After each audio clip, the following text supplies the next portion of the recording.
Hello everyone. Today we talk about how to fix the app of Spotify. We will go to settings. Then we click on apps. After that we search the app Spotify and we click.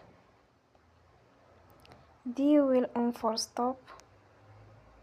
After that we go to storage.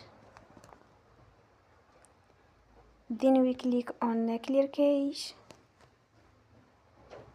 In the end, turn your phone and you will recharge your phone again.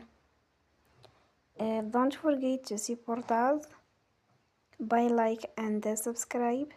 See you next time and thank you for watching.